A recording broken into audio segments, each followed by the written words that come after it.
Cerita ini berdasarkan kisah nyata yang aku dan teman-temanku alami sendiri. Sebuah kisah yang akan membuat bulu kuduk berdiri.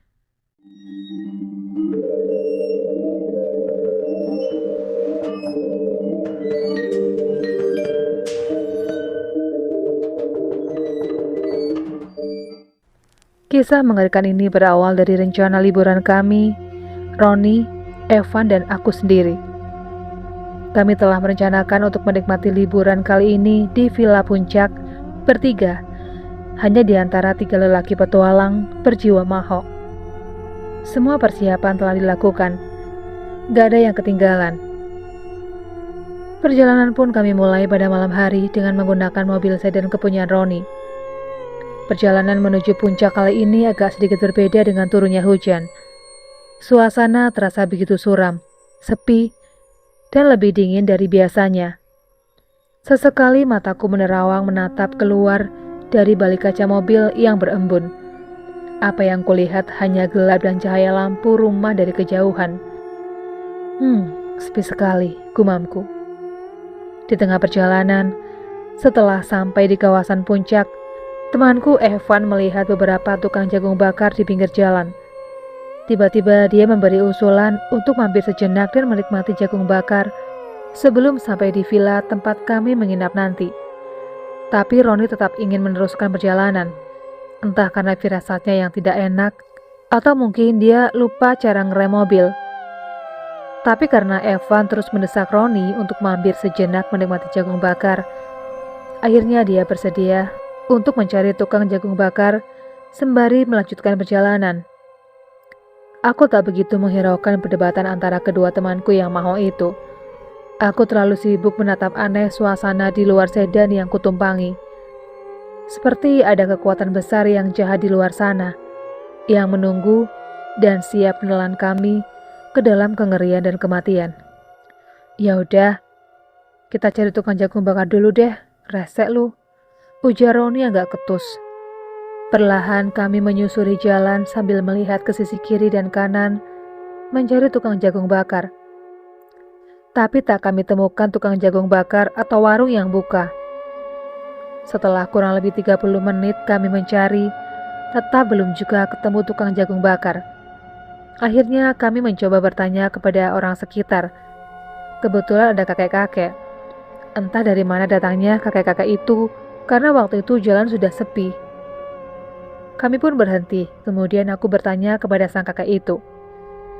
Maaf kek, numpang tanya, kalau tukang jagung bakar yang dekat-dekat sini, di mana ya kek? Sang kakek kemudian menjawab, anak muda, lebih baik kalian lanjutkan perjalanan kalian. Dan jangan berhenti sampai di tujuan, demi keselamatan kalian. Aku dan teman-teman agak bingung dengan maksud dari ucapan kakek misterius itu. Emang kenapa kek? Kami cuma mau mampir sebentar kok. Pengen makan jagung bakar. Kebetulan kami lapar, tambahku. Kalian tidak usah tahu sejarah tempat ini. Jangan pernah makan jagung bakar di daerah ini, atau kutukan dan hal yang mengerikan akan menimpa kalian, jawab si kakek seperti menakut-nakuti. Kami tersentak mendengar ucapan kakek itu. Iya kek, terima kasih, ucapku. Bertambah bingung, lalu kami meninggalkan si kakek dengan berjuta pertanyaan yang menggelayuti benak kami. Perjalanan kami lanjutkan. Aneh, ketika aku melihat ke belakang, si kakek sudah tidak ada lagi. Aku coba berpikir positif. Mungkin si kakek sedang terburu-buru. Tak lama kemudian, dari kejauhan kami melihat samar-samar seperti ada seseorang menggunakan topi caping tertunduk lesu. Dia hanya menunduk terdiam di depan sebuah meja. Asap mengepul dari atas meja dan tersusun jagung-jagung di hadapannya. Di depan ada tukang jagung bakar tuh. Mampir yuk sebentar, kata Evan. Nanti saja, kita ke villa aja dulu. Besok pagi baru kita cari makan, sanggahku. Gue lapar nih, pengen banget makan jagung bakar, sebentar aja, jawab Evan sedikit memaksa. Oke, tapi kalau ada apa-apa, tanggung sendiri ya akibatnya, lanjutku yang masih khawatir mendengar pesan dari kakek misterius tadi. Iya, tenang aja, Takut banget sih, jawab Evan. Lalu kami memutuskan untuk mampir sebentar untuk makan jagung bakar di tempat itu. Malam itu sangat sepi, tak ada satupun orang yang lewat di sekitar tempat itu. Agak aneh kalau ada tukang jagung yang berjualan di tempat seperti ini, pikirku. Bang, jagung bakarnya dong bang, 3, bikin yang enak ya bang. Agak pedes bang, gak pakai lama, celetuk Evan tak sabar. Iya, jawab tukang jagung bakar. Dengan suara lirih menyedihkan membuat suasana malam semakin kelam dan menakutkan. Angin berhembus menciptakan suara gesekan antara ranting-ranting pohon di sekitar kami yang berdiri tegak di sisi jalan. Awan mendung dan bulir embun yang jatuh menambah dingin dan angkernya tempat tersebut. Diam-diam, aku memperhatikan gerak-gerik abang tukang jagung bakar itu. Dengan menggunakan topi caping, dia sama sekali tak pernah mengangkat wajahnya, membuatku semakin sulit untuk melihat atau mengenali wajahnya. Bahkan dia sama sekali tidak berbicara, kecuali menjawab permintaan Evan tadi. Itu pun cuma satu kata. Bulu kuduku mulai merinding. Jagung bakar sudah matang disajikan di satu piring plastik. Dengan sigap, Roni dan Evan melahap jagung bakarnya. Aku hanya diam melihat mereka. Rasa takut waktu itu membuat nafsu makanku hilang.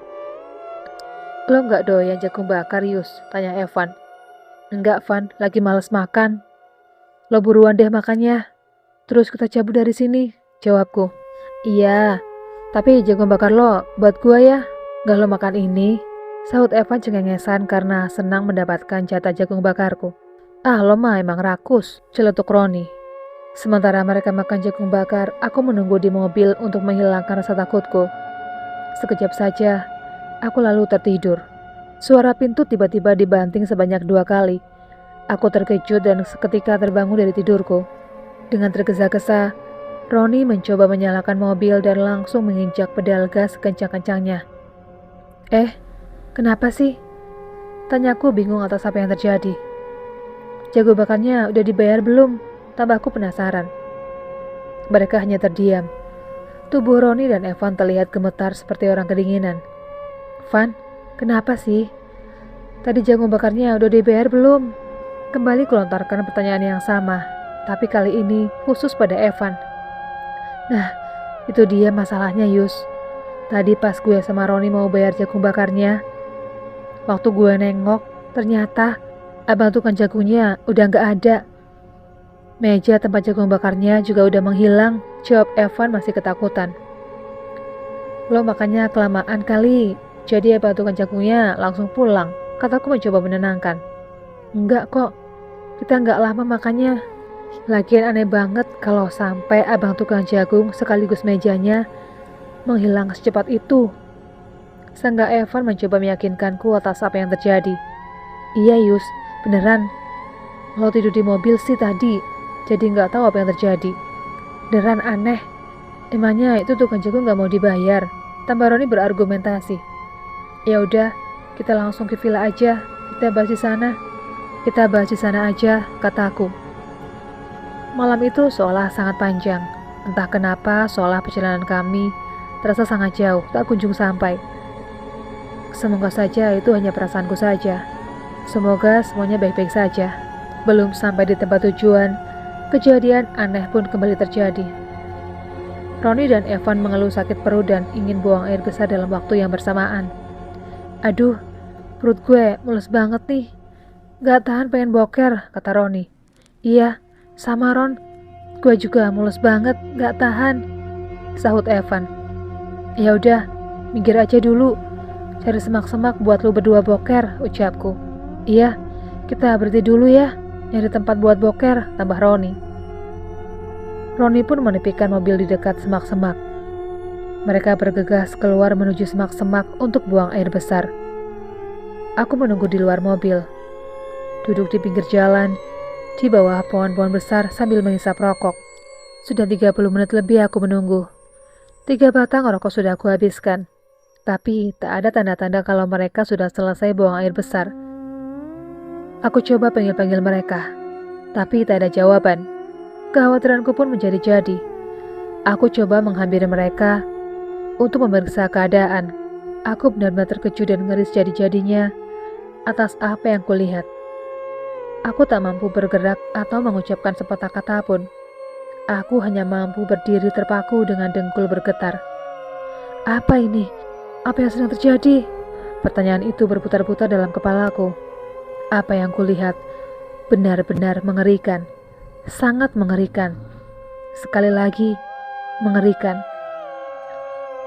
Aku melihat Roni dan Evan buang air besar dengan mengeluarkan jagung bakar utuh, lengkap dengan lumuran mentega dan sausnya.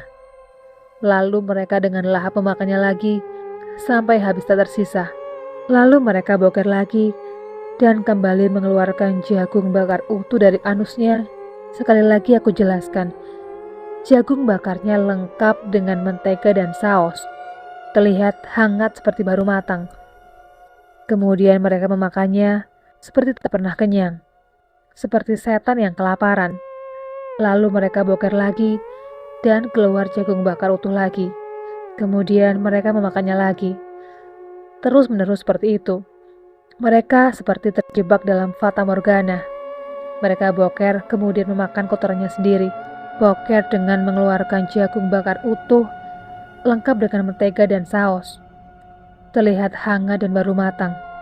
Lalu mereka memakannya lagi dan lagi, hingga mulut dan anus mereka terluka dan mengeluarkan darah. Apakah ini kutukan yang telah diperingatkan kepada kami? Apakah ini akhir dari hidup kami? Apakah ini mitos jagung bakar puncak yang dulu pernah aku dengar? Lalu, apa yang harus kulakukan sekarang? Pertanyaan mengerikan itu terus bergelayut di kepalaku. Lalu, aku coba menguatkan diri dan berlari mencari rumah warga untuk meminta pertolongan. Namun, aku malah tersesat di hutan. Hingga akhirnya aku pingsan dan terbangun di pagi harinya dalam keadaan lemas. Aku kembali berjalan dan mencoba mencari pertolongan. Tanpa sadar, aku malah kembali ke semak-semak, tempat di mana teman-temanku boker malam tadi. Tapi aku sudah terlambat. Aku menemukan kedua temanku itu sudah tewas dengan anus tersumbat jagung bakar dan berlumuran darah, serta mulut berbusa dengan gigi terselip biji jagung bakar yang sedikit gosong. Aku lemas tak berdaya. Kemudian datanglah kakek-kakek yang kami temui malam tadi, yang telah memperingatkan kami untuk tidak makan jagung bakar di tempat yang kami lewati semalam. Kakek tersebut membangunkanku dan berusaha menolongku. Anak muda, kamu beruntung tidak ikut makan jagung bakar itu, kata kakek tersebut. Aku hanya bisa mengangguk pelan mendengar ucapannya itu, dan kemudian kami pun pergi ke rumah makan Padang. Demikianlah kisah horor tentang hantu jagung bakar. Buat kalian yang suka dengan channel ini, jangan lupa untuk menekan tombol subscribe-nya supaya channel ini semakin berkembang. Sekian dulu video kali ini, jumpa lagi di video berikutnya.